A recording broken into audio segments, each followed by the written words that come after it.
ان الحمد للہ نحمده ونستعینه ونستغفره ونعوذ باللہ من شرور انفسنا ومن سیئات اعمالنا من يهده اللہ فلا مضل له ومن يضلل فلا هادی له واشهد ان لا الہ الا اللہ وحدہ لا شریک له واشهد ان محمدا عبدہ ورسولہ اما بعد فإن خير الحديث كتاب الله وخير الهدي هدي محمد صلى الله عليه وآله وسلم وشر الأمور محدثاتها وكل محدثة بدعة وكل بدعة ضلالة وكل ضلالة في النار.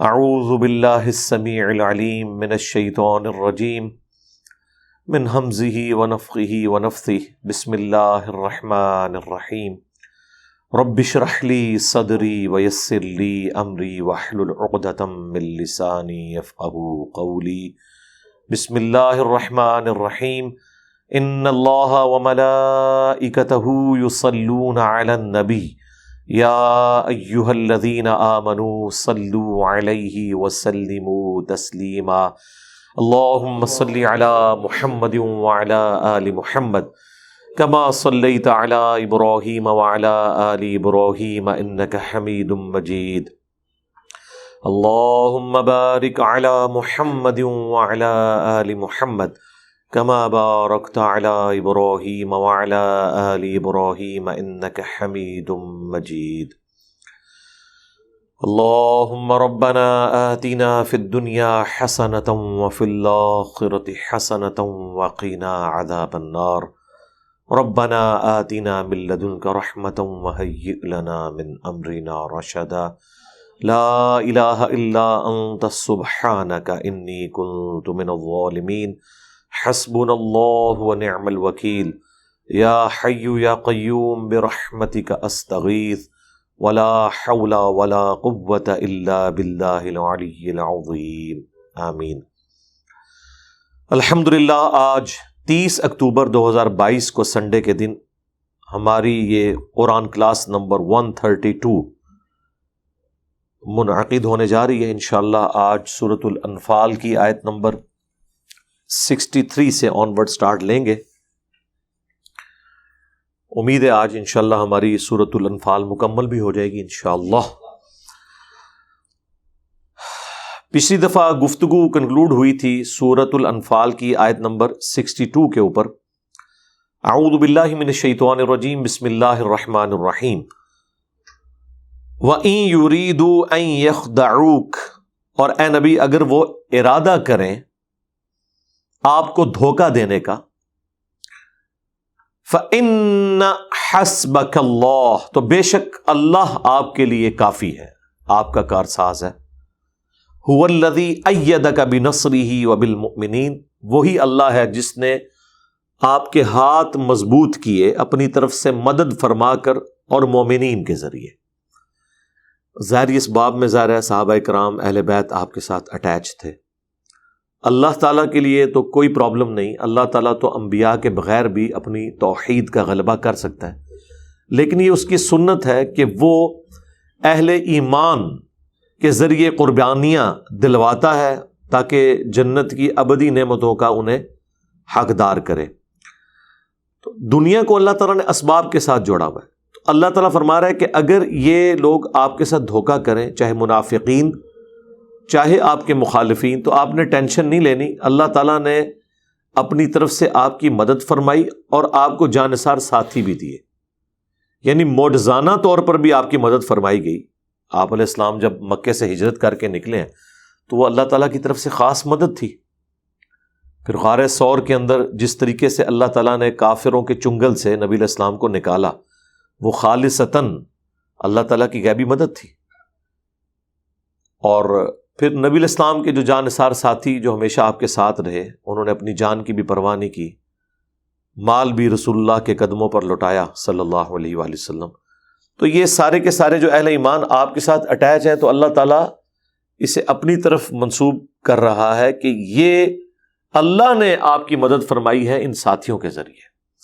اسی کی کنٹینیوشن آگے چل رہی ہے آیت نمبر 63 میں، وَأَلَّفَ بَيْنَ قُلُوبِهِمْ، اور اللہ تعالیٰ نے ان کے دلوں کے درمیان محبت پیدا کر دی. یعنی وہ عرب کے جنگجو لوگ جو چھوٹی چھوٹی باتوں پہ قبائل کے قبائل ایک دوسرے سے لڑتے تھے اور نسلوں تک ان کی یہ دشمنی جاتی تھی، نسل در نسل لوگ قتل ہوتے تھے، اب اسلام کی برکت سے وہ اس طرح اکٹھے ہو گئے کہ ایک دوسرے کی غلطیوں سے درگزر کرنا، الٹا ان دشمنوں کی خاطر اپنی جان دینے کے لیے اب تیار ہو جانا اللہ کی نسبت کی وجہ سے، اس دین کی سربلندی کی خاطر. یہ اللہ تعالیٰ نے اپنی طرف منسوب کیا کہ اسلام وہ دولت ہے جس کی وجہ سے اللہ تعالیٰ نے ان میں یونٹی پیدا کر دی، ان کے دلوں میں جو ایک دوسرے کے خلاف نفرت تھی اس کو محبت میں بدل دیا. لو انفقت ما فی الارض جمیعا، اور اگر اے نبی تم زمین میں جتنا مال ہے یہ خرچ کر دیتے، ما الفت بین قلوبہم، تب بھی ان کے درمیان الفت نہیں پیدا کر سکتے تھے. پیسہ خرچ کے بھی وہ محبت نہیں پیدا ہو سکتی تھی ان دشمنوں کے درمیان جو اللہ تعالیٰ نے دین اسلام کی برکت سے آپس میں ان کے لیے محبت پیدا کر دی. وَلَٰكِنَّ اللَّهَ أَلَّفَ بَيْنَهُمْ، بلکہ یہ تو اللہ ہے جس نے ان کے درمیان الفت پیدا کر دی، محبت پیدا کر دی. إِنَّهُ عَزِيزٌ حَكِيمٌ، بے شک اللہ تعالیٰ غالب ہے، حکمت والا ہے. نبی علیہ السلام اور ان کے ساتھی تو بڑے جانثار تھے، ان کی تو مثال، یعنی انسانیت کو ناز ہے ایسے لوگوں کے اوپر. آج بھی آپ حق کے لیے آواز بلند کریں تو اللہ تعالیٰ نے اس دنیا کو نیک روحوں سے خالی نہیں چھوڑا ہوا. ہر زمانے میں جانثار لوگ کھڑے ہو جاتے ہیں وقت میں ان مجاہدین کے ساتھ جو اللہ کے دین کی سربلندی کے لیے کھڑے ہوتے ہیں، چاہے وہ تعداد میں تھوڑے کیوں نہ ہو، لیکن انہیں بات جب سمجھ آ جاتی ہے تو وہ اپنا تن من دھن اس کاز کے لیے لوٹا دیتے ہیں. اور یہ اللہ کی نسبت اتنی مضبوط ہے کہ پھر انسان اپنے ان قریبی رشتہ داروں کی بھی پرواہ نہیں کرتا جن کے ساتھ خونی رشتہ ہوتا ہے، جن کے ساتھ محبت آپ نے ارن نہیں کی ہوتی بلکہ آپ کی نیچر اور جبلت کے اندر ہوتی ہے. یعنی کسی بیٹے نے اپنی ماں کے لیے یا باپ کے لیے جو محبت ہے یہ محنت سے حاصل نہیں کی بلکہ یہ اللہ تعالیٰ نے اس کی جبلت میں ڈال دی ہے. اسی طریقے سے کسی ماں کے دل میں اس کی اولاد کے لیے محبت یہ اس نے ارن نہیں کی بلکہ اللہ تعالیٰ نے اس کے دل میں ڈال دی ہے، یہ اس کی انسٹنکٹ ہے. لیکن وہی ماں باپ، وہی اولاد اگر اللہ کی نافرمان ہو، اللہ کی باغی ہو، تو وہی محبت کرنے والے لوگ جن کی دوستی اور دشمنی کا معیار اللہ کی ذات ہوتی ہے، وہ ساری چیزوں کو پسے پش ڈال دیتے ہیں اور سب سے پہلے اللہ از دا ٹاپ پرائرٹی دیکھتے ہیں. بالکل اس طریقے سے وہ عرب کے قبائل جنہوں نے پوری زندگی آپس میں ایک دوسرے کے ساتھ لڑائیاں کی ہوئی تھی، نفرتیں تھیں، جب اسلام قبول کیا تو ان کی کاز ایک ہو گئی، اللہ کی رضا، تو انہوں نے اپنی وہ دشمنیاں بھی بھلا دی اور نبی علیہ السلام کے مبارک جھنڈے کے نیچے وہ جمع ہوئے. اور پھر اللہ تعالیٰ نے قرآن بھی ان کو دے دیا ان کی اپنی زبان کے اندر. پھر اس یونٹی کی برکت سے، قرآن کی برکت سے اور ایک اچھے لیڈر کی لیڈرشپ کی وجہ سے ان عرب کے بدوؤں کو اللہ تعالیٰ نے دنیا کا امام بنا دیا. تو یہ اسپیسیفکلی اللہ تعالیٰ کی خاص کرم نوازی ہے جس کا اللہ تعالیٰ احسان نبی علیہ السلام کے اوپر بیان کر رہا ہے کہ یہ ہم نے کیا ہے. اگر تم زمین کی ساری دولت بھی خیرات کر دیتے نا، تمہیں جانثار ساتھی نہ ملتے. یہ اسلام کی برکت، اللہ کے ساتھ جو کمٹمنٹ ہے اس کی وجہ سے. اور یہ بھی نہ سمجھیے گا کہ یہ کوئی ایک جذباتی چیز ہے، ورنہ مجھے بتائیں یہاں تو لوگ کسی کے ساتھ ایفیلیشن رکھتے ہیں جذبات کی بنیاد پہ، کسی کی دولت کی وجہ سے، کسی کے حسن کی وجہ سے، کسی کے اخلاقیات کی وجہ سے. اب یہ ساری چیزیں نبی علیہ السلام کے اندر موجود تھیں، لیکن اس کے باوجود آپ دیکھتے ہیں کہ بعض لوگ پوری زندگی نبی علیہ السلام کے دشمن رہے اور انہوں نے دشمنی آخری درجے تک نبھائی اور کفر کی حالت میں دنیا سے گئے. تو اگر شکل سے ہی کوئی اٹریکٹ ہو جاتا، اخلاق سے ہی کوئی اٹریکٹ ہو جاتا، تو ابو جہل بھی کلمہ پڑھ لیتا، ابو لہب بھی کلمہ پڑھ لیتا. اور وہ لوگ جنہوں نے کلمہ پڑھا کئی سال دشمنی کے، انہوں نے بھی تو نبھائے ہیں. یہ تو نہیں تھا کہ اس وقت وہ کسی اور شخصیت کے مقابلے پہ کھڑے ہوئے تھے. یعنی خالد بن ولید 19 سال تک کافر رہے ہیں، شخصیت تو وہی تھی. بس جب اللہ تعالیٰ کی طرف سے فیصلہ آ گیا تو وہی شخصیت سب سے محبوب بن گئی ان کے لیے. جو مسلم شریف میں حضرت عمر بن عاص کی حدیث ہے، بڑی رقت انگیز، کتاب الایمان چیپٹر میں، جب وہ اپنی موت کے وقت اپنے بیٹے کو اپنی زندگی کے 3 ادوار بتاتے ہیں. اس پہ آپ میری ویڈیو بھی دیکھ لیں، عمر بن عاص کی موت. اس میں وہ کہتے ہیں کہ ایک میرے پہ وہ زمانہ تھا کہ رسول اللہ سے بڑھ کر مجھے کسی شخص سے اس پلانٹ ارتھ پہ نفرت نہیں تھی، اور اگر اس وقت میں مر جاتا تو سیدھا جہنم میں جاتا، اور میری یہ خواہش تھی کہ مجھے موقع ملے تو میں انہیں قتل کر دوں. اور پھر ایک وقت آیا کہ اللہ تعالیٰ نے میرا سینہ اسلام کے لیے کھول دیا. یعنی انہوں نے اپنے اس فضل کو اللہ کی طرف منسوب کیا. اور پھر نبی علیہ السلام کی شخصیت میرے لیے اتنی محبوب ہو گئی کہ میں نے پوری زندگی کبھی نظر بھر کے حضور کے چہرے کی طرف نہیں دیکھا. اور اگر تم مجھ سے یہ کہو کہ میں نبی علیہ السلام کے چہرہ مبارک کے خد و خال تم سے بیان کروں تو نہیں کر سکتا. میں نے آپ کے چہرے کے روب کی وجہ سے کبھی جی بھر کے حضور کی طرف نگاہ بھی اٹھا کے نہیں دیکھا. یعنی بالکل 180 ڈگری. اور اسی حالت میں مر جاتا تو سیدھا جنت میں جاتا.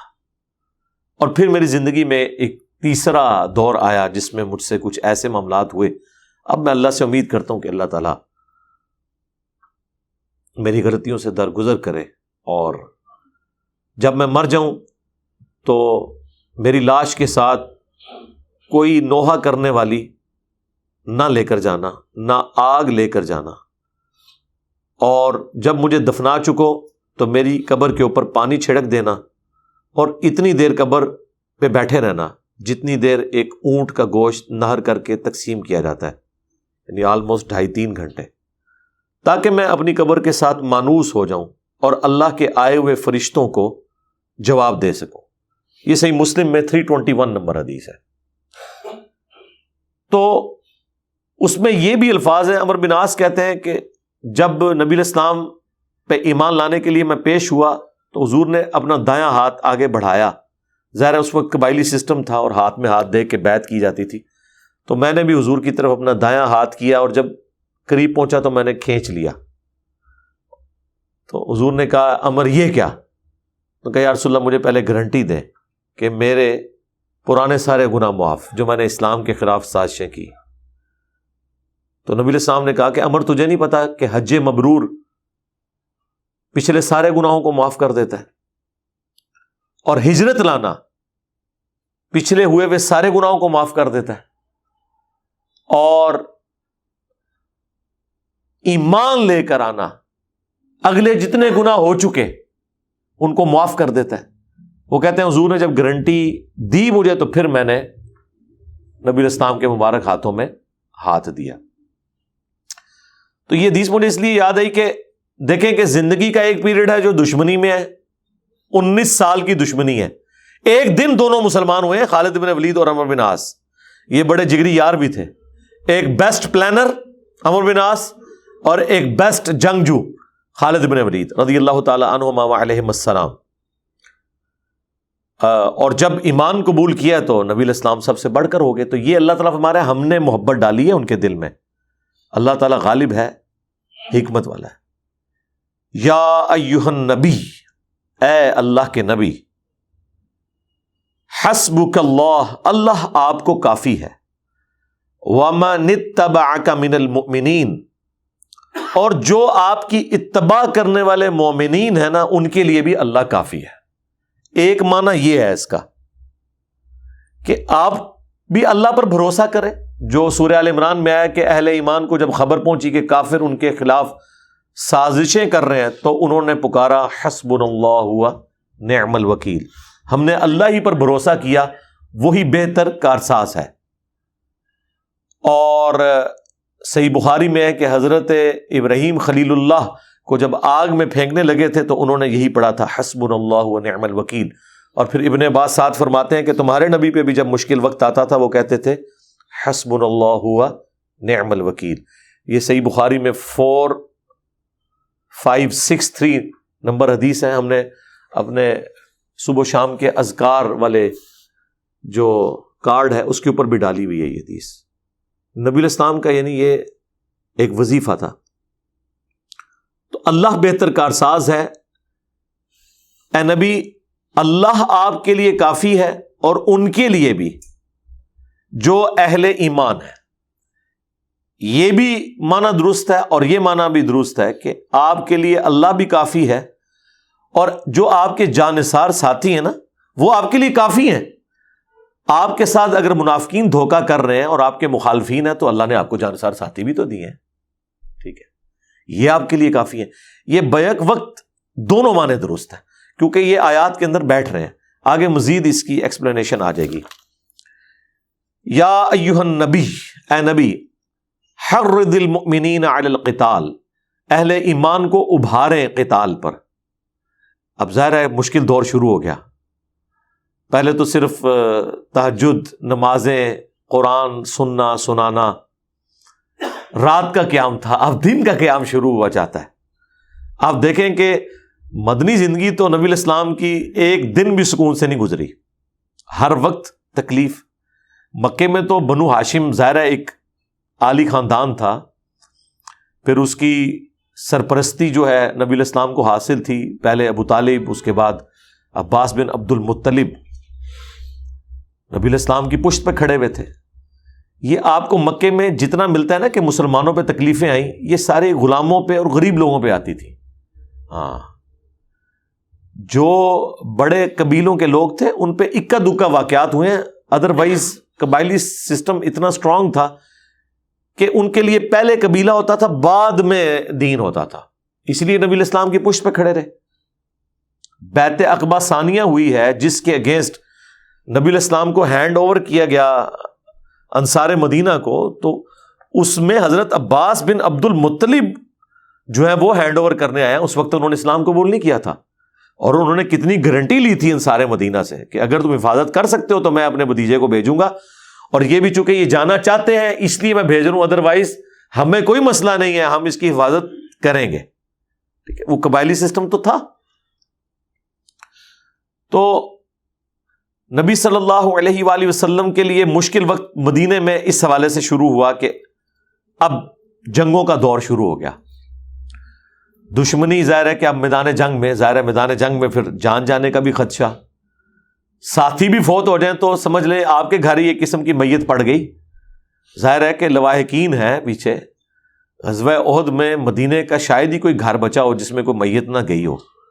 تو آپ کو تو وہ میتیں نظر آ رہی ہیں, لیکن جو ٹیم لیڈر ہے اس کی تکلیف کا کون اندازہ کر سکتا ہے, کیونکہ وہ تو ساری کمبائنڈ ہو کہ نبی الاسلام کے سینے پہ اس چیز کا زخم تھا نا, غم تھا. پھر آپ کے اپنے قریبی حضرت حمزہ بھی شہید ہو گئے, رضائی بھائی بھی لگتے تھے اور رشتے میں چچا بھی لگتے تھے, تو نبی الاسلام کے لیے تو تکلیف تھی. تو خیر یہ تو ابھی بات ہو رہی ہے غزوہ بدر کے حوالے سے, ابھی تو باقی کتنی اور جنگیں آنے والی تھی. تو آپ اہل ایمان کو ابھاریں قتال کے اوپر. ان یکم منکم 20 صابرون یغلبوا 200, اگر آپ کے پاس 20 آدمی ہوئے نا جو صبر کرنے والے ہوں, یعنی پکے ٹھکے قسم کے مومن ہو, تو وہ 200 پر غالب آ جائیں گے. 20 200 پر, یعنی 10 ٹائمز. ایک مسلمان 10 کے اوپر بھاری. وَإِن يَكُن مِّنكُم 100 يَغْلِبُوا أَلْفًا مِّنَ الَّذِينَ كَفَرُوا, اور اگر 100 آدمی آپ کے ساتھ ہوئے صبر کرنے والے جانثار, تو 1000 کے اوپر غالب آئیں گے. یعنی 1 اور 10 کی نسبت ہوگی, ایک مسلمان کا روب 10 کافروں کے اوپر ہوگا. یہ اللہ تعالیٰ نے نبی الاسلام کو ایک اسپیشل پروٹوکول دیا. بِأَنَّهُمْ قَوْمٌ لَا يَفْقَهُونَ, یہ اس لیے کہ یہ جو آپ کے مخالفین ہیں نا, یہ بے سمجھ لوگ ہیں, اور ظاہر بے سمجھ لوگ ہیں، ان کی موٹیویشن کا لیول وہ ہے ہی نہیں ہے جو اہل ایمان کا ہے. وہ زیادہ تر قبائلی تعصب میں لڑ رہے ہوں گے نا، دشمنی نمانے کے لیے لڑ رہے ہوں گے. لیکن آپ کے ساتھ جو میں نے بندے اٹیچ کیے ہیں نا، وہ تو اپنی موت کے ساتھ ہمیشہ کی کامیابیاں دیکھ رہے ہیں. لہٰذا ان کا جو کانفیڈنس لیول ہے نا لڑنے کے لیے، وہ بہت بڑا ہے ایز کمپیئر ٹو آپ کے مخالفین کا. لیکن یہ بات ہو رہی ہے کامل الایمان مومنین کے بارے میں، جنہوں نے مکے میں تکلیف اٹھائی ہوئی تھی یا مدینے میں بھی شروع میں ایمان لے آئے تھے. ہجرت مدینہ سے پہلے ہی جو انصار مسلمان ہو چکے تھے، یہ ان کے لیے. جو بعد میں نیو مسلم ہے، ابھی ان کی تربیت ویسی نہیں تھی، تو ان کا ایمان تو اس لیول پہ نہیں تھا. تو ان کے بارے میں اللہ تعالیٰ فرما رہا ہے الآن، اے مسلمانوں، اللہ تعالیٰ نے اب اس معاملے میں اب جو صورتحال ہے وہ یہ ہے، خفف اللہ عنکم، اس میں تخفیف کی ہے، وعلم ان فیکم ضعفا، اور اللہ تعالیٰ نے یہ جانچا ہے کہ تمہارے اندر ضعف ہے. یعنی معاذ اللہ یہ نہیں ہے کہ جو سینئر مسلمان ہیں وہ ڈھیلے پڑ گئے، نہیں، اوور آل ریشو پروپورشن گر گیا. وہ تو 125 بندے ہجرت کر کے آئے تھے نا، اتنے ہی انصار مدینہ یا تھوڑے سے اس سے زیادہ تھے نا.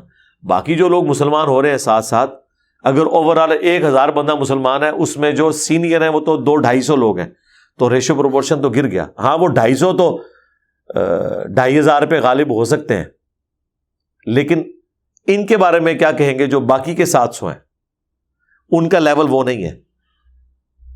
فَإِن يَكُن مِّنكُم مِّئَةٌ صَابِرَةٌ، اگر تم میں صبر کرنے والے 100 آدمی ہوئے، یغلبوا مئتین، تو وہ 200 پر غالب آئیں گے. یعنی وہ 1-10 کی نسبت گر کے 1-2 پہ رہ گئی ہے.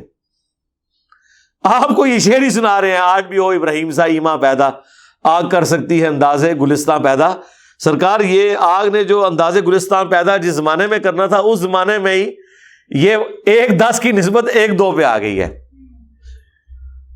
غزوہ بدر کے وقت کی بات ہو رہی ہے، مجھے بتائیں بعد کی تو آپ چھوڑ دیں. تو یہ نگاہیں مار کے کہاں سے یہ جنگیں کسی نے جیتنی تھی میرے بھائی؟ اللہ سے ڈر جائیں، یہ اتنا آسان معاملہ نہیں ہے. دنیا کو اللہ نے بقدر ایفرٹ چھوڑا ہوا ہے. وَإِن يَكُن مِّنكُمْ أَلْفٌ يَغْلِبُوا أَلْفَيْنِ بِإِذْنِ اللَّهِ، ہاں تمہارے پاس اگر 1000 لوگ ہوئے نا صبر کرنے والے، تو وہ غالب آ جائیں گے اللہ کے اذن سے 2000 پر. واللہ مع الصابرین، اور اللہ تعالیٰ صبر کرنے والوں کے ساتھ ہے. اچھا، اب یہ جو کانسیکٹیو 2 آیات گزری ہیں نا 65 اور 66، اس میں بھی وہ ناسخ و منسوخ والا معاملہ آ گیا. اکثر آپ لوگوں کو قرآن پڑھنے کے لیے کہنا تو مولوی ایک نئی گیم کھول دیتا ہے، جی پتہ نہیں کون سی ناسخ ہے کون سی منسوخ ہے. ان سے پوچھیں کہ تو دس کیڑیاں نے، چلو ہمارے اسٹوڈنٹس کو اگر نہیں پتا، ویسے تو ہمارے اسٹوڈنٹس ہی فر بتا دیں گے.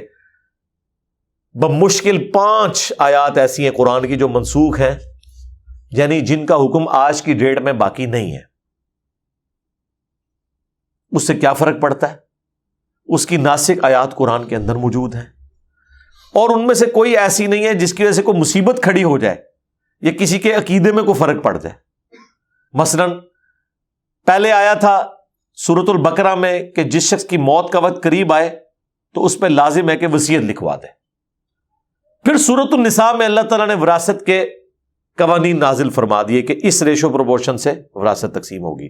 اب مجھے بتائیں اس ناسخ و منسوخ سے عام بندے کو کیا فرق پڑا کہ وہ ایک پینے ڈال کے بیٹھ جائے منو کے پتہ کیڑی ناسخ ہے کیڑی منسوخ ہے؟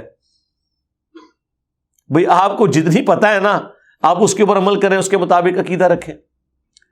اسی طریقے سے پہلے حکم یہ تھا کہ جو عورت بدکاری کرتی ہے اسے گھر میں ہی رہنے دو، باہر نہ نکالو یہاں تک کہ وہ مر جائے، یا اللہ تعالیٰ اس کے لیے کوئی راہ نکالے.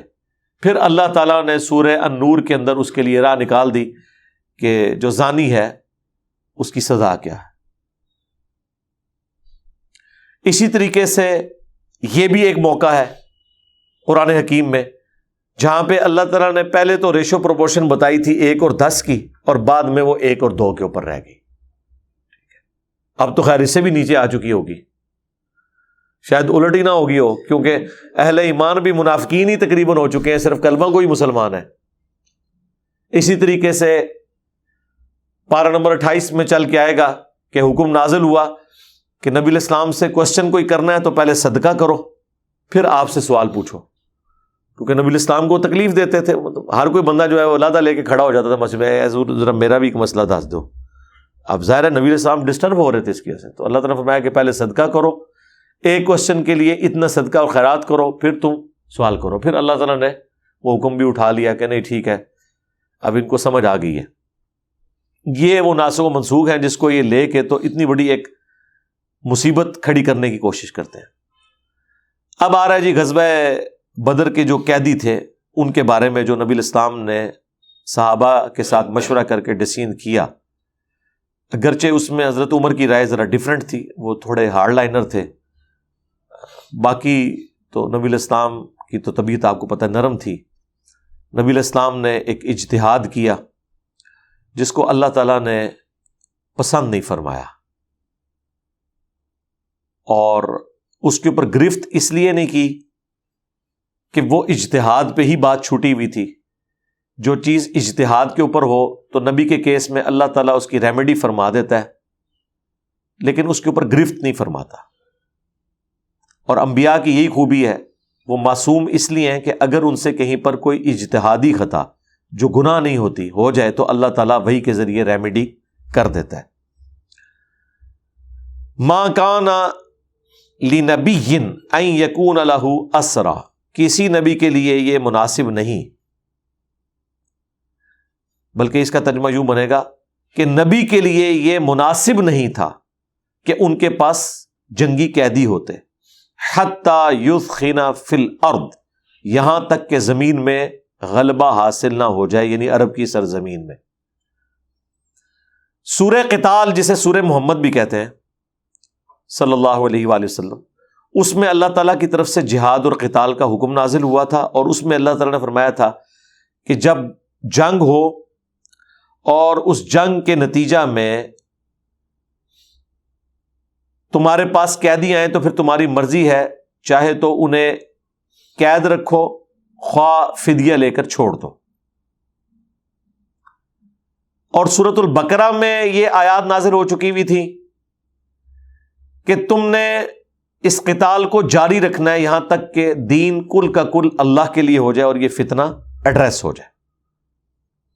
اب یہ دو طرح کی آیات موجود تھیں، اور ظاہر اللہ تعالیٰ نے یہ ایک آزمائش کے طور پر معاملہ رکھا تھا. نبی الاسلام نے غزوہ بدر میں یہ آبزرو کیا کہ 70 سردار ان کے قتل ہو گئے اور ان کی کمر ٹوٹ گئی ہے، تو پھر قیدیوں کو فدیہ لے کر چھوڑ دیا گیا. جن کے پاس فدیہ نہیں تھا، مسند احمد میں آتا ہے کہ ان کی ڈیوٹی لگائی گئی کہ وہ مسلمانوں کو لکھنا پڑھنا سکھا دیں، اس کے عوض انہیں چھوڑ دیا جائے گا. لیکن وہ چھوٹ کے پھر عہد میں آنے والے تھے. ظاہر علم غیب تو صرف اللہ کے پاس ہے، اللہ کو تو پتا تھا کہ یہ دوبارہ آ جائیں گے جن کو آپ چھوڑ رہے ہیں. ابھی تو فتنہ مکمل طور پر ختم نہیں ہوا. نبی الاسلام نے سورہ قتال جسے سورہ محمد بھی کہتے ہیں اس سے اجتہاد کیا تھا اور یہ سمجھ لیا کہ فتنہ ایڈریس ہو گیا. حالانکہ فتنہ ایڈریس نہیں ہوا تھا. وہ بیٹل آف بدر تو ختم ہوئی تھی، لیکن وار آف بدر تو ابھی ختم نہیں ہوئی تھی. وار تو وہ مسلسل چلی ہے فتح مکہ تک، بلکہ غزوہ حنین تک. بیٹل فیلڈز مختلف ہوئیں، بدر ہوئی، احد ہوئی، خندق ہوئی، اور پھر فتح مکہ اور پھر غزوہ حنین. یہ چھوٹی چھوٹی بیٹل فیلڈز تھیں، لیکن جنگ مسلسل جاری تھی. حالت جنگ میں تو تھے، اسی لیے کہا گیا سفر میں ہو تو نماز میں بھی تخفیف کرو گے، اسلحہ بھی اپنے ساتھ رکھو. حالانکہ وہ جنگ نہیں ہو رہی تھی، لیکن سفر میں بھی خطرہ ہوتا تھا کہ کوئی گوریلا وار کر کے کسی کو اس طریقے سے شہید نہ کر دے. تو مسلسل وہ جنگی کیفیت تھی.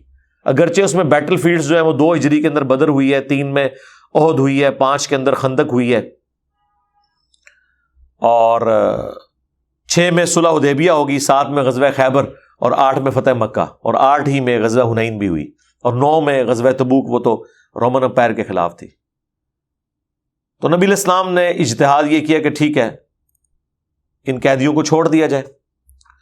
تو اللہ تعالیٰ کو اجتہاد پسند نہیں ہے، اس کی ریمیڈی فرما دی. تریدون عرض الدنیا، کیا تم دنیا کا سامان چاہتے ہو؟ واللہ یرید الآخرہ، جبکہ اللہ نے تو آپ کے لیے آخرت کا سامان رکھا ہے اہل ایمان کے لیے. واللہ عزیز حکیم، اور اللہ تعالیٰ غالب ہے، حکمت والا ہے. لولا کتاب من اللہ سبق، اگر کتاب اللہ میں پہلے یہ حکم نازل نہ ہوا ہوتا، کون سا؟ سورہ محمد، سورہ قتال والا، جس کی وجہ سے نبی الاسلام نے اجتہاد کیا. لَمَسَّكُمْ فِي مَا أَخَذْتُمْ عَذَابٌ عَظِيمٌ. تو یہ جو فدیہ لے کر آپ نے غزوہ بدر کے قیدیوں کو چھوڑ دیا تو بہت بڑا عذاب دیا جاتا تم لوگوں کو اس عمل کے سبب کہ یہ اتنی بڑی نافرمانی ہوئی ہے. لیکن اس کو اجتہادی خطا کے طور پر ایکسیپٹ کر لیا گیا. اور یہاں پہ پیر کرم شاہ صاحب نے بھی یعنی ترجمے میں لکھا ہے اجتہادی خطا. یہاں تو یہ بزرگوں کی خطا ماننے کے لیے تیار نہیں ہوتے ہیں. انبیاء اکرام کو جو ہم معصوم مانتے ہیں تو اس کا یہ مطلب نہیں ہے کہ انبیاء سے لغزش یا اجتہادی خطا نہیں ہوگی. معصوم یہ ہے کہ اگر بحیثیت انسان وہ کبھی اجتہادی خطا کر بیٹھے، گناہ نہیں، تو اللہ تعالیٰ اس کی ریمیڈی فرما دیتا ہے. At the end of the day نبی کے سارے احکامات اللہ کی پروٹیکشن میں ہیں. لیکن نبی کے بعد امت کی دعویٰ نہیں کر سکتی سوائے ایک مسئلے کے کہ اجماع امت ہو جائے. اس پہ تو اللہ کا ہاتھ ہوگا. وہ المستدرک للحاکم میں حدیث ہے اور المعجم الکبیر طبرانی میں کہ جماعت پہ اللہ کا ہاتھ ہے. باقی کوئی حکمران فیصلہ کرے، چند لوگ مل کے فیصلہ کریں، وہ صحیح بھی ہو سکتا ہے، غلط بھی ہو سکتا ہے، کیونکہ وحی کے ذریعے تو تائید حاصل نہیں ہو رہی. تو یہ اس اجتہادی خطا کی ریمیڈی کر دی گئی کہ آندہ اب آپ نے ایسا نہیں کرنا، اب اس جنگ کو آگے لے کے چلنا ہے. فَكُلُوا مِمَّا غَنِمْتُمْ حَلَالًا طَيِّبًا. ہاں اب جو غنیمت کا مال تم نے لے لیا ہے اس میں، اور اس طریقے سے قیدی چھوڑ کر جو فدیہ لیا ہے وہ حلال ہے. یہ نہیں ہے کہ اب مطلب وہ حرام ہو گیا. ظاہر اب اللہ تعالیٰ جب چاہے کسی معاملے میں اپنا حکم اٹھا لے کہ غلطی ہوئی ہے لیکن اللہ نے معاف کر دیا ہے، اب وہ جو تم نے فدیہ بھی لیا وہ بھی تمہارے لیے حلال ہے. اسی کانٹیکسٹ میں بخاری مسلم میں حدیث ہے جو حضرت عمر کہتے ہیں میں نے 3 موقعوں پر اپنے رب کی موافقت کی. ایک غزوہ بدر کے قیدیوں کے معاملے میں، اور اسی طریقے سے امہات المومنین کے پردے کے معاملے میں مشورہ دیا تھا، اور تحویل قبلہ کے حوالے سے جو مقام ابراہیم کو مصلی بنایا جائے تاکہ دوسرے قبلے کی طرف رخ نہ ہو، کیونکہ نبی الاسلام مستجاب پہ کھڑے ہوتے تھے. تو حضرت عمر نے مشورہ دیا کہ آپ مقام ابراہیم پہ کھڑے ہوں تاکہ اسٹیبلش ہو جائے کہ تحویل قبلہ ہو چکی ہے. مستجاب وہ دیوار ہے جو حتیم کی اپوزٹ سائڈ پہ، اگر وہاں پہ امام کھڑا ہو تو دونوں قبلوں کی طرف ہوتا ہے. تو ظاہر ہے وہ تو مکمل طور پہ انشور کرنا ہے تو وہ جگہ پھر چھوڑنی پڑے گی. تو پھر اللہ تعالیٰ نے بھی حکم دیا کہ ٹھیک ہے وَاتَّخِذُوا مِن مَقَامِ ابراہیم مُصَلًّى، جہاں ابراہیم علیہ السلام کی وہ نشانی ہے آپ وہاں پہ کھڑے ہوں. اب نبی علیہ السلام پھر وہاں پہ کھڑے ہوتے تھے، اور پھر تو ظاہر ہے کہ وہ قبلہ اول آپ کی رائٹ سائڈ پہ آ گیا. تو یہ 3 مواقع تھے. اور مسلم شریف میں ایک چوتھا موقع یہ غزوہ بدر کے قیدیوں اور تحویل قبلہ اور اس کے ساتھ جو ہے وہ منافقین کے جنازے کے حوالے سے ملتا ہے کہ حضرت عمر نے اس وقت مشورہ دیا اور بعد میں پھر آیات بھی نازل ہوئی کہ آندہ نہ آپ نے کسی منافق کا جنازہ پڑھنا ہے، نہ کسی کی قبر کے اوپر کھڑے ہونا ہے. اور اس پہ حضرت عمر یہ نہیں کہہ رہے کہ میرے رب نے میری موافقت کی، انہوں نے کہا کہ میں نے اپنے رب کی موافقت کی، یعنی میرے دل میں جو خیال آیا یا جو میں نے ایک مشورہ دیا وہ اللہ تعالیٰ نے اس مشورے کو پسند فرما لیا، اور اس کے مطابق جو ہے وہ حکم نازل ہو گیا. اور یہ حضرت عمر کے علاوہ بھی اور لوگوں سے ہوا ہے. جو ابو داؤد میں ایک صحابی کو خواب میں اذان جو ہے وہ سنوائی گئی تھی، اور ابھی صحابہ اکرام اور نبی الاسلام کا مشورہ جاری تھا کہ ہم نماز کے لیے کس طرح لوگوں کو بلائیں. کسی نے کہا کہ کوئی بیل بجائی جائے، کسی نے کہا اناؤنسمنٹ کی جائے. تو ایک صحابی نے کہا یا رسول اللہ میں نے خواب دیکھا ہے کہ یوں الفاظ ہیں اس میں. تو نبی الاسلام نے اس خواب کو انڈورس کر دیا کہ یہ اللہ کی طرف سے غیبی خبر ہے. تو یعنی اور صحابہ کرام کے ساتھ بھی ایسے معاملات ہوتے تھے. نبی الاسلام کے مبارک زمانے میں کئی صحابہ کو خواب آئے اور نبی الاسلام نے ان کی تعبیر بیان کی ہے، اور اس میں سے پھر وہ اس طریقے سے رزلٹ بھی نکلے. یہ ایک الگ سے ٹاپک ہے. تو اللہ تعالیٰ فرما رہا ہے کہ اب وہ حلال ہے تمہارے لیے مال. واتقوا اللہ، اور اللہ کا تقوی اختیار کرو. ان اللہ غفور الرحیم، بے شک اللہ تعالیٰ بخشنے والا مہربان ہے. یا ایھا النبی، اے نبی صلی اللہ علیہ وآلہ وسلم، قل لمن فی ایدیکم من الاسریٰ، آپ کے پاس جو قیدی ہو کر آئے ہیں نا لوگ، ان سے فرما دیجئے ان یعلم اللہ فی قلوبکم خیرا، اگر واقعی تمہارے اندر اللہ تعالیٰ نے کوئی خیر کی رتی پائی نا، کہ تم مخلص ہو، بات سمجھ نہیں آئی، اب حضور کی صحبت اختیار کرو گے، ہو سکتا ہے بات سمجھ آ جائے. یؤتکم خیرا مما اخذ منکم، تو اللہ تعالیٰ تمہیں اس سے بہتر دے دے گا جو اللہ تعالیٰ نے تم سے لے لیا ہے، وَيَغْفِرْ لَكُمْ، اور تمہارے گناہوں کو معاف کر دے گا، وَاللَّهُ غَفُورٌ رحیم، اور اللہ تعالیٰ بخشنے والا مہربان ہے۔ ظاہر ہے کہ ایک آزادی کی نعمت تو وقتی طور پہ اللہ تعالیٰ نے ان سے چھین لی نا، کہ وہ قید میں آ گئے۔ اب کئی ایسے غریب بھی تھے ان کے پاس فدیہ بھی نہیں تھا، اور نہ وہ خود پڑھے لکھے تھے کہ وہ یعنی کسی کو پڑھا کے تو اس کے عوض اپنی آزادی کا پروانہ حاصل کر لیتے۔ تو یہ تیسری کیٹاگری تھی۔ دیکھیں اللہ تعالیٰ کتنا غفور رحیم ہے، ان کا بھی خیال ہے اللہ کو۔ اللہ تعالیٰ فرما رہا ہے کہ ٹھیک ہے، کوئی پیسے دے کے جان چھڑا گیا اپنی، کوئی انصار مدینہ کو تعلیم دے کے جان چھڑا گیا، غریب غربے جو کافر ہیں، اللہ تعالیٰ نے کہا کہ تمہارے اندر بھی کوئی خیر ہوئی تو ٹینشن نہ لینا، یہ اللہ نے جو وقتی نعمت تم سے چھینی ہے نا، اللہ تعالیٰ اس سے بہتر نعمت تمہیں ایمان کی دولت دے دے گا۔ اور پھر ایمان کی دولت کے بعد پھر جو اللہ تعالیٰ نے رومنز اور پرشین کے خزانے دیے ہیں صحابہ اکرام کو، مطلب وہ تو آپ سمجھیں کہ آسمان سے ایک سمجھ لیں سونے کی بارش ہوگی ان کے اوپر۔ کدھر وہ غریب لوگ جن کی گزر بسر جو ہے وہ کھجوروں کے اوپر ہوتی تھی، اور کہاں وہ پھر دنیا کے امام بن گئے۔ واللہ غفور رحیم، اور اللہ تعالیٰ بخشنے والا رحم فرمانے والا ہے۔ وَإِن يُرِيدُوا خِيَانَتَكَ، اور اے نبی اگر یہ آپ کے ساتھ دھوکہ کریں، فَقَدْ خَانُوا اللَّهَ مِن قَبْلِ، تو کوئی ایسا مسئلہ نہیں ہے، پہلے اللہ کے ساتھ بھی تو انہوں نے خیانت کی ہے۔ اللہ کے ساتھ کیا خیانت کی ہے انہوں نے؟ کہ اللہ کے پیغمبر کا انکار کیا۔ ان کے لیے نبی الاسلام کی مبارک زندگی ان کے سامنے ایک عملی نمونہ تھی، کوئی گنجائش نہیں تھی کہ یہ انکار کرتے، جبکہ یہ صادق اور امین بھی کہتے تھے، اور اسی سچے شخص سے جب اللہ کی توحید سنی ہے اس کے دشمن بن گئے، تو انہوں نے تو اللہ کے ساتھ خیانت کی ہے۔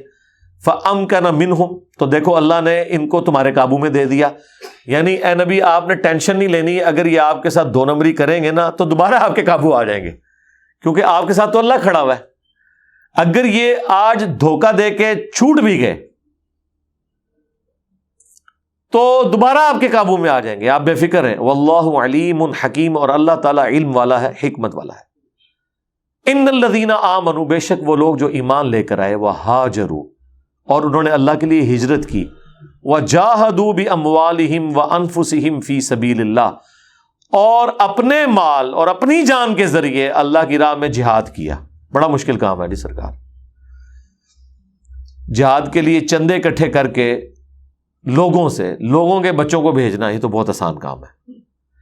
ہاں، اپنے مال کے ذریعے خود اپنے بچوں کو اور خود جانا، یہ صحابہ اکرام کا ہی خاصہ تھا۔ تو اللہ تعالیٰ مارا ہے کہ جن لوگوں نے ایمان لانے کے بعد ہجرت کی، اچھا آپ کو تو لگ رہا ہوگا یہ کوئی انجوائمنٹ ہے کہ ایک شہر سے دوسرے میں شفٹ ہو گئے، سرکار یہ ہجرت کا مطلب آپ کو پتہ ہے کیا تھا؟ یہ ذرا سیلاب زدگان سے پوچھیں، کروڑ پتی لوگ جو ہیں وہ سڑکوں کے اوپر آ گئے، کاروبار ختم، مکان گر گئے، زیرو پہ آ گئے۔ انہوں نے تو سوچا ہی نہیں تھا، جو کل تک سینکڑوں ہزاروں لوگوں کو دیتے تھے آج بھیک مانگنے کے اوپر مجبور ہو گیا۔ دیکھیں نا اللہ تعالیٰ کی طرف سے ایک آزمائش ان کے اوپر آ گئی۔ تو یہ جو ہجرت کر کے گئے تھے یہ ساتھ کچھ نہیں لے کے گئے تھے، ان کی سارے کے سارا متاع مال وہیں رہ گیا، مکان تھا، جانور تھے، بڑی مشکل سے جان بچا کے نکلے۔ تو یہ کوئی چھوٹی بات نہیں، ایمان لانے کے بعد ہجرت کی، یعنی بالکل کنگال ہو گئے۔ اسی لیے تو نبی علیہ السلام نے وہاں پہ مواخات کروائی تھی، ایک انصار اور ایک مہاجر کو بھائی بنایا تھا، تاکہ چلیں آپس میں مل جل کے ان کے لیے غم کو جھیلنا آسان ہو جائے گا۔ تو اپنی جان اور مال کے ذریعے اللہ کی راہ میں انہوں نے جہاد کیا۔ اور والذین آووا ونصروا، اور وہ لوگ جنہوں نے آؤ بھگت کی ان کی، انہیں اپنے پاس پناہ دی اور ان کی مدد کی، یعنی انصار مدینہ۔ اب اس آیت سے مہاجرین اور انصار دونوں کا ذکر آ رہا ہے، یعنی مہاجرین جو مکے کے لوگ اور انصار جنہوں نے انہیں ریسیو کیا۔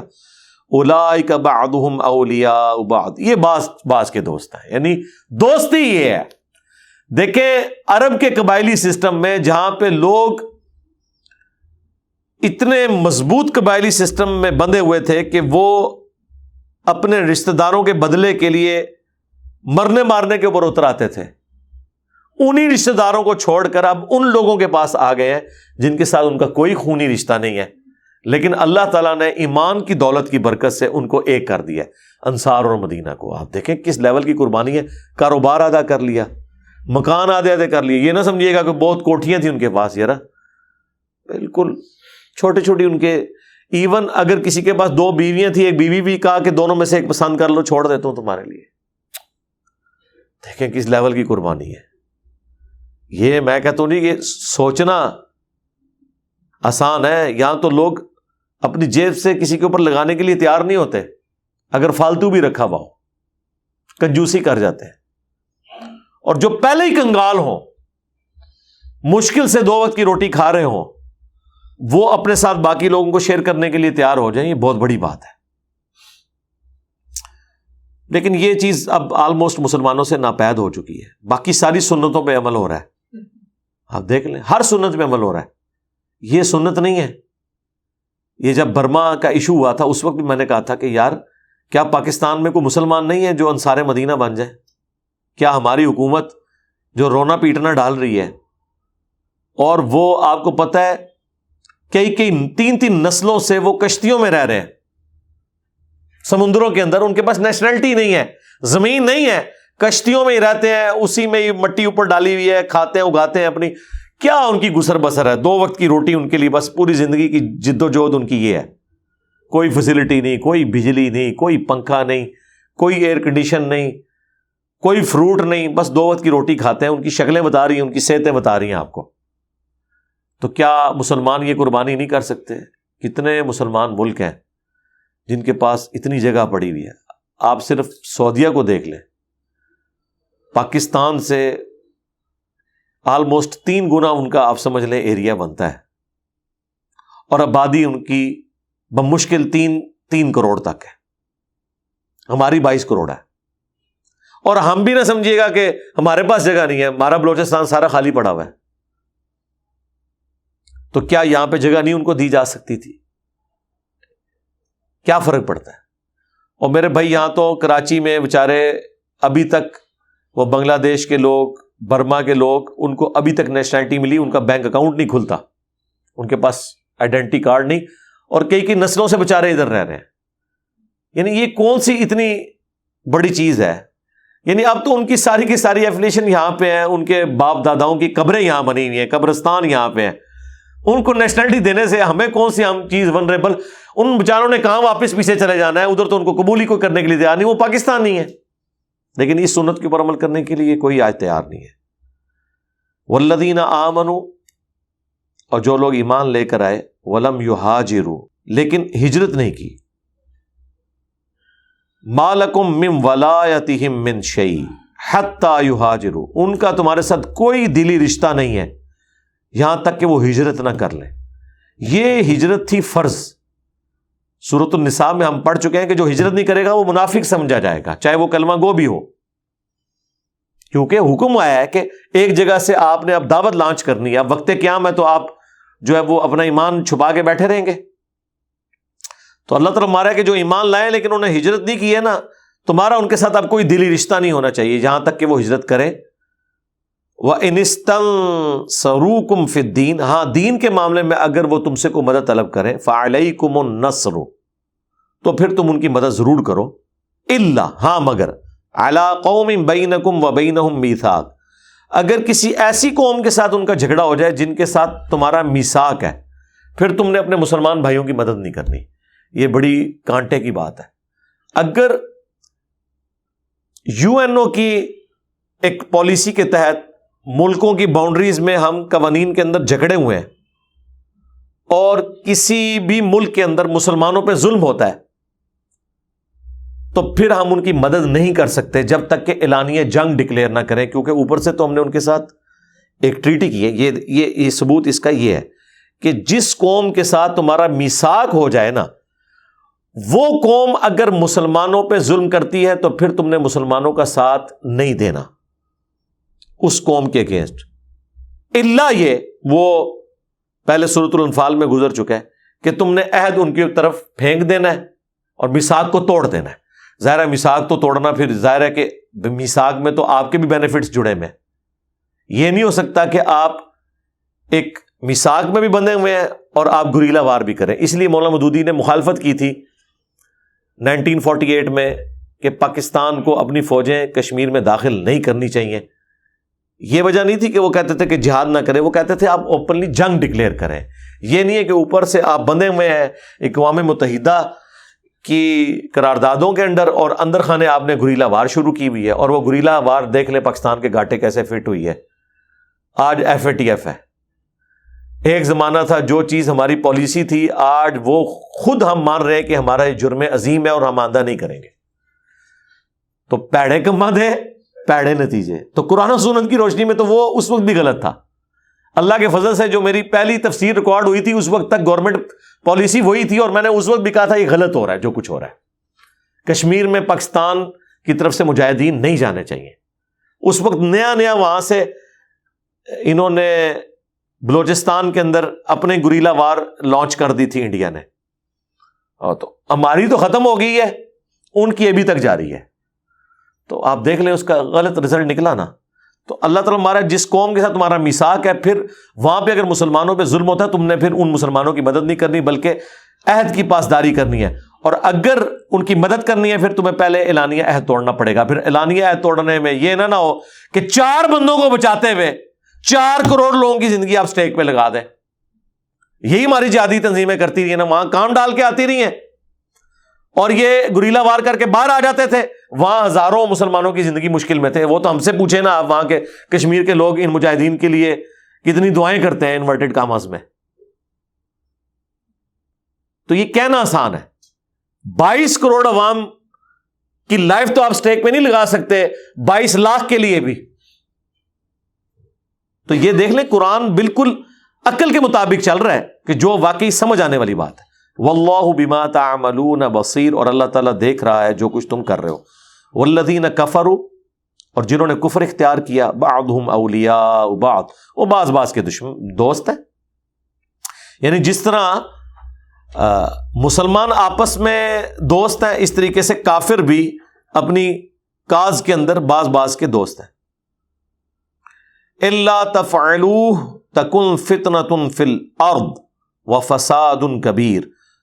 اگر اے مسلمانوں تم ان احکامات پر عمل نہیں کرو گے تو ملک میں فتنہ برپا ہو جائے گا اور بڑا فساد پھیل جائے گا. یعنی اب کچھ چیزیں بڑی عجیب لگ رہی ہوں گی کہ یار ہم مسلمان بھائیوں کی مدد نہ کریں. تو کس نے منع کیا ہے؟ پہلے آپ میثاق توڑیں. نہیں، میثاق توڑنے میں تو ہمارے لیے نئے پرابلمز کھڑے ہو جائیں گے. پھر آپ اس معاملے میں صبر کریں گے. یعنی بیک وقت دو طرف نہیں کھیلا جا سکتا. اسی کانٹیکسٹ میں نے بتایا تھا ابو داؤد اور ترمذی کے اندر حدیث ہے کہ حضرت معاویہ رضی اللہ تعالیٰ عنہ اور رومن امپائر کا ایک معاہدہ تھا ان کے دور ملوکیت میں، اور وہ معاہدہ پورا ہونے سے پہلے علاقے کے بارڈر کے اوپر فوجیں بٹھا دی کہ یہ جیسے معاہدہ پورا ہوگا ہم ان کے اوپر حملہ کر دیں گے. تو وہاں پہ ایک صحابی گھوڑے کو ایڑی لگا کے آگے آئے. انہوں نے کہا اللہ کے نبی علیہ السلام نے منع فرمایا، اور قرآن میں وہ آیات بھی گزر چکی سورۃ الانفال میں، کہ جس قوم کے ساتھ آپ کا معاہدہ ہے آپ اعلانیہ معاہدے کو توڑیں گے اور پھر ان کے اوپر جنگ مسلط کریں گے، انہیں بھی موقع دیں گے. یہ نہیں ہے کہ وہ بیچارے تو شام تک یہ سمجھے ہوئے کہ ہمارا ان کا میثاق ہے اور اب رینیو ہونا ہے، رینیو کرنے کی بجائے آپ ان کے اوپر چڑھ دوڑے، اچانک ان کے اوپر حملہ کر دیا. تو یہ اسلام میں، یعنی اسلام میں جنگ کے بھی قوانین ہیں. یہ کہتے ہیں نا محبت اور جنگ میں سب کچھ جائز ہے. نہ سرکار، محبت اور جنگ میں بھی وہی کچھ جائز ہے جو اللہ اور اس کے محبوب صلی اللہ علیہ وآلہ وسلم کی باؤنڈریز کے اندر ہے، ادروائز وہ ناجائز تصور کیا جائے گا. تو وہی اللہ تعالیٰ فرما رہا ہے کہ اگر تم میرے احکامات میں عمل نہیں کرو گے تو دیکھو فتنہ ہو جائے گا اور بہت بڑا فساد کھڑا ہو جائے گا زمین میں. والذین آمنوا وہاجروا، اور وہ لوگ جو ایمان لے کر آئے اور ہجرت کی، وجاہدوا فی سبیل اللہ، اور اللہ کی راہ میں کوشش کی. کوشش میں یعنی دین کے لیے ایفرٹ پٹ کرنا بھی ہے، اور اس کا الٹیمیٹ جو سب سے بڑا کلائمیکس ہے سمم بونم اسلام کا، وہ قتال، یعنی اپنی جان بھی دینے کے لیے میدان جنگ میں اتر آنا. اے مسلمانوں کے خلاف نہیں، کافروں کے خلاف، وہ بھی میدان جنگ میں، عام حالت میں نہیں. والذین آووا ونصروا، اور جنہوں نے ان کی آؤ بھگت کی، ان کو ریسیو کیا اور ان کی مدد کی. اولئک ھم المؤمنون حقا، تو ایسے لوگ ہیں حقیقتاً مسلمان، جو سورۃ الانفال کے سٹارٹ میں آیا تھا اب یہ کنکلوژن بھی اسی طرف ہو رہی ہے کہ سچا کٹر مسلمان وہ ہے جو اپنی جان اور اپنے مال کے ذریعے مدد کرے، یا پھر وہ مسلمان کہ جو یہ کام کر رہے ہیں ان کی مدد کرنے والے ہیں۔ لہم مغفرۃ و رزق کریم، ان کے لیے مغفرت ہے اور باعزت روزی ہے اللہ کے ہاں، یعنی جنت کی ہمیشہ کی نعمتیں ان کا مقدر ہونے والی ہے۔ والذین آمنوا من بعد، اور جو ایمان لائے ان کے بعد، وہاجروا، اور انہیں بعد میں وہ بھی ہجرت کر لیں، وجاہدوا معکم، اور ان کے ساتھ جہاد میں شریک ہوں، فاولئک منکم، تو پس وہ لوگ بھی ان میں شمار کیے جائیں گے۔ یعنی اس میں تسلی ہے کہ جو لیٹ کمرز ہیں انہیں یہ نہیں کہا جائے گا کہ اونٹ فضیلت اٹھ گئی، نہیں۔ البتہ فتح مکہ کے بعد حضور نے کہا تھا اب ہجرت قیامت تک کے لیے ختم ہے۔ آپ بخاری مسلم کی حدیثیں پڑھیں، اچھا عام بندے کو نہیں سمجھ آتی یہ حضور کیا اناؤنسمنٹ کر رہے ہیں کہ اب قیامت تک کے لیے ہجرت ختم ہو گئی۔ ہجرت تو ابھی بھی ہو رہی ہے، یعنی وہ والی ہجرت جس کے فضائل قرآن میں آئے تھے نا، کہ مہاجرین کا درجہ جو ہے وہ زیادہ ہے دوسرے مسلمانوں کے اوپر، جنہوں نے اللہ کی فرض کردہ ہجرت کے اوپر لبیک کہا۔ یہ اس زمانے کے لوگوں کو کہا جا رہا ہے کہ اب قیامت تک کے لیے ہجرت ختم ہو چکی ہے۔ کیوں؟ مہاجر ہونا اس وقت ایک ٹائٹل تھا کہ یہ مہاجر صحابی ہے، اور جنہوں نے ڈبل ہجرت کی ہوئی تھی ان کی زیادہ عزت تھی، ہجرت حبشہ اور ہجرت مدینہ۔ ٹھیک ہے جی، دیکھ لیں یار، یعنی یہ ڈبل ہجرت کرنے والے لوگ جنہوں نے رسول اللہ کے لیے قربانیاں دیں، ٹھیک ہے، دین کے لیے قربانیاں دیں، اور بعد میں انہی لوگوں کے ساتھ ظلم ہوئے، تو وہ جو ڈبل ہجرت کرنے والے لوگ ہیں وہ بڑے فخریہ کہا کرتے تھے کہ ہم لوگ ڈبل ہجرت کرنے والے لوگ ہیں، اللہ کے لیے ہم نے سب کچھ چھوڑا۔ اب جو فتح مکہ کے بعد طلقاء تھے یا مسلمان ہوئے معافی مانگ کے، وہ بھی چاہتے تھے کہ ہمیں بھی یہ نشان حیدر مل جائے، تو وہ فتح مکہ کے بعد ہجرت کر کے مدینہ شریف آنا شروع ہو گئے تاکہ یہ ٹائٹل ہمیں بھی مل جائے۔ تو پھر نبی علیہ السلام نے اناؤنسمنٹ کی کہ فتح مکہ کے بعد اب کوئی مہاجر نہیں ڈکلیئر ہوگا۔ ویسے کسی کو شوق ہے ہجرت کر لے، کسی نے اپنے نام لکھنا ہے حاجین ماضی لکھتا رہے، ہاں، لیکن یہ اللہ کے نزدیک مہاجر نہیں شمار ہوگا، بے شک ہجرت کر بھی لے۔ اب آپ کو حدیثیں سمجھ آئیں گی جو نبی علیہ السلام فرمایا کہ اب جو ہے وہ قیامت تک ہجرت کوئی نہیں ہے، وہ نبی علیہ السلام ان کو بتا رہے تھے، کیونکہ بعد میں تو آپ کو پتہ ہے حضرت عمر کے دور میں تو پھر یعنی جب اللہ تعالیٰ نے وسعت دی مسلمانوں کو تو پھر وظیفے بھی اسی حساب سے لگے تھے کہ مہاجرین کون ہے، فتح مکہ سے کون پہلے مسلمان ہوئے، کون جو ہے وہ صلح حدیبیہ سے پہلے مسلمان ہوئے۔ حضرت عمر تو پھر پورے پلانر تھے نا، انہوں نے پوری وہ ڈویژن کی ہوئی تھی، ٹھیک ہے نا۔ اسی لیے جو بعد کے جو لوگ تھے وہ پھر بڑے یعنی اس چیز کا غصہ کھاتے تھے کہ یار اب ان غلاموں کے ساتھ ہمیں بیٹھنا پڑے گا اور یہ ہمارے سینئر ہوں گے، ہم ان کے پیچھے اب جونیئر ہوں گے۔ لیکن وہ تو یہ تو دنیا کا کرائٹیریا ہے نا، اللہ کے نزدیک تو یہ کوئی کرائٹیریا نہیں ہے نا، اللہ کے نزدیک تو ان اکرمکم عند اللہ اتقاکم ہے۔ تو اللہ تعالیٰ فرما رہا ہے کہ ہاں اب بھی جو ہجرت کر لیں، یعنی یہ بات ہو رہی ہے غزوہ بدر کے فوراً بعد، یہ اس وقت کی بات ہے، یعنی ابھی بھی ٹائم ہے کہ آپ اپنے آپ کو مہاجر ڈکلیئر کروا سکتے ہو۔ وَأُولُو الْأَرْحَامِ بَعْضُهُمْ أَوْلَىٰ بِبَعْضٍ فِي كِتَابِ اللَّهِ، البتہ جو رشتہ داری والا معاملہ ہے وہ ایک دوسرے کے زیادہ حقدار ہیں اللہ کے حکم کے مطابق۔ یعنی جو اللہ تعالیٰ یہ مہاجرین اور انصار کی آپس میں محبت کا ذکر کر رہا ہے نا، اس کے ساتھ یہ چیز اوور لک نہیں ہونی چاہیے کہ ابھی بھی جو رحمی رشتے ہیں نا، یعنی جو خون کی رشتہ داری ہیں، وہ ٹاپ پرائرٹی پہ ہیں، بشرطے کہ وہ اہل ایمان ہو، یہ ذہن میں رکھیے گا۔ یعنی ایک مومن ہے اور آپ کا رشتہ دار ہے، اس کا حق اس مومن کی نسبت آپ پر زیادہ ہے جو آپ کا رشتہ دار نہیں ہے۔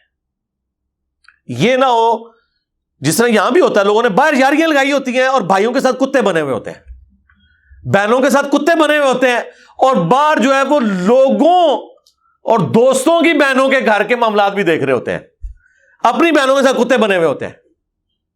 تو یہ چیز اللہ تعالیٰ نے ہائی لائٹ کی ہے کہ ابھی بھی جو آپ کے اپنے رشتہ دار ہیں نا، ان کی سب سے اولین ذمہ داری ہے جو رحمی رشتے ہیں آپ کے۔ ان کی پرائورٹی ہے، یعنی ایمان کے ساتھ. اگر ایمان نہیں پھر تو ختم. وہ بخاری مسلم میں حدیث ہے، کوئی کافر کسی مسلمان کا وارث نہیں ہوگا اور کوئی مسلمان کسی کافر کا وارث نہیں ہوگا.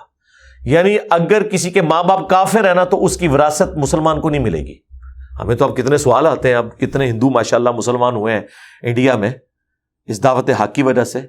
وہ پھر رابطہ کرتے ہیں کہ جی اب ہمارے والدین جو ہیں وہ تو کافر ہیں اور ہم سے ابھی بھی اتنی محبت کرتے ہیں، لیکن اسلام یہ کہتا ہے کہ وہ مر جائیں تو ان کی جداد ہمیں نہیں ملے گی، البتہ انڈیا کے قانون کے تحت تو ہمیں ملے گی، تو ہم کیا کریں؟ تو پھر میں انہیں کہتا ہوں کہ اگر وہ آپ کے ساتھ واقعی اتنی محبت کرتے ہیں نا تو آپ کو ہبہ کر دیں، آپ کو گفٹ دے دیں. نبی علیہ السلام نے تو کافروں سے بھی تحفے قبول کیے. وارث نہیں ہو سکتے وہ، ہم اللہ کا حکم تو نہیں چینج کر سکتے، تو اپنی زندگی میں آپ کو گفٹ کر دیں وہ تو بالکل ٹھیک ہے، پھر تو اس کے اوپر کوئی شرعی حکم بھی نہیں لگے گا. اور ایک اور حدیث ہے جامعہ ترمذی کے اندر، سنن ابی داؤد کے اندر، کہ جو قاتل ہے وہ اپنے مقتول کا وارث نہیں ہوگا. یعنی اگر کسی شخص نے کسی کو قتل کر دیا تو اب وہ اس کا وارث نہیں ہو سکتا اس کے مال کا. یعنی کوئی بیٹا باپ کو قتل کر دے کہ میں نے اب جداد ہتھیانی ہے، تو اسلام کی روح سے وہ اپنے باپ کی جداد کا وارث ہو ہی نہیں سکتا اگر اس نے اپنے باپ کو قتل کیا یا بھائی کو قتل کیا. لیکن ناراضگی کے اوپر کوئی باپ اپنی اولاد کو آگ نہیں کر سکتا، کوئی اولاد اپنے باپ کو فارغ نہیں کر سکتی، وہ رشتہ کبھی ٹوٹ نہیں سکتا. دو وجوہات کی بنا پہ یہ معاملہ ڈسٹرب ہوگا. نمبر 1 کفر اور اسلام کا فرق ہو جائے، اور نمبر 2 قاتل اور مقتول والا معاملہ آ جائے، پھر وہ اس سے آپ دستبردار ہو جائیں گے. ان اللہ بکل شیء علیم، بے شک اللہ تعالی ہر چیز کو خوب جاننے والا ہے. بس اس کے اوپر کنکلوژن اس لیے ہوئی ہے کہ یہ جتنے بھی شریعت کے احکامات ہیں ان کے اوپر چیک اللہ کی ذات ہے. اللہ کے علم میں ہے کس نے جو ہے وہ اللہ کے احکامات کی پیروی کی ہے اور کس نے معاشرے کی شرمندگی کی وجہ سے اللہ کے احکامات کو توڑ دیا اور اپنی مرضی سے اپنے معاملات کو لے کے چلا. یہ دنیا میں تو کوئی لبادہ اوڑھ سکتا ہے، آخرت میں اللہ تعالیٰ نے تو فیصلے کرنے ہیں دلوں کے اوپر. جو مسلم شریف میں حدیث ہے، اللہ تعالیٰ تمہاری شکلوں اور مال کو نہیں دیکھتا، دلوں اور اعمال کو دیکھتا ہے، اور ہر چیز اللہ تعالیٰ کے علم میں. ایون آپ دیکھ لیں فرشتے کتنی نیکیاں لکھیں گے. جو صحیح مسلم میں حدیث ہے، ایک قاری کو، ایک شہید کو اور ایک سخی کو بلایا جائے گا، اللہ تعالیٰ سب کو نعمتیں گنوائے گا اور اینڈ پہ پوچھے گا کہ تم نے میرے لیے کیا کیا. شہید کہے گا جان دے دی. اللہ فرمائے گا جان تو نے اس لیے دی تھی کہ تجھے لوگ بہادر کہیں تو دنیا میں تیری تعریف ہو گئی، اوندھا منہ کر کے جہنم میں. اب فرشتوں نے اسے شہید لکھا ہے، اس لیے وہ شہید کے طور پہ پیش ہو رہا ہے. اصل حساب کتاب وہ ہے جو اللہ کے علم میں ہے. فرشتوں نے تو ظاہری اعمال کے اوپر فیصلہ کرنا ہے. فرشتوں نے تو اسے سخی لکھا ہے کہ اس کے اتنے دسترخوان چلتے تھے، اس نے اتنی بیواؤں کا خرچہ لگایا ہوا تھا، ملٹی پلائڈ بائی اتنے اور اتنے یہ نیکیاں. اللہ تعالیٰ اسے 0 سے ملٹی پلائی کر دے گا. فرشتوں نے بھی اشتہارات پڑھ کے لکھا ہوگا کہ یہ استاذ العلماء، ٹھیک ہے جی، اور یہ جو ہے وہ امام المفسرین اور امام المناظرین اور پتہ نہیں کیا کچھ ہے، ٹھیک ہے. لیکن اللہ تعالیٰ فرمائے گا تو نے اس لیے یہ علم کا تدریس کا سلسلہ کیا کہ لوگ جو ہیں وہ تجھے کہیں کہ یہ بڑا علم والا ہے. تو تینوں کو اوندھا منہ کر کے جہنم میں ڈال دیا جائے گا. والعیاذ باللہ تعالی. اللہم لا تجعلنا منہم. اللہم من احییتہ منا فاحیہ علی الاسلام ومن توفیتہ منا فتوفہ علی الایمان. سبحانک اللہم وبحمدک اشہد ان لا الہ الا انت استغفرک واتوب الیک وما علینا الا البلاغ المبین.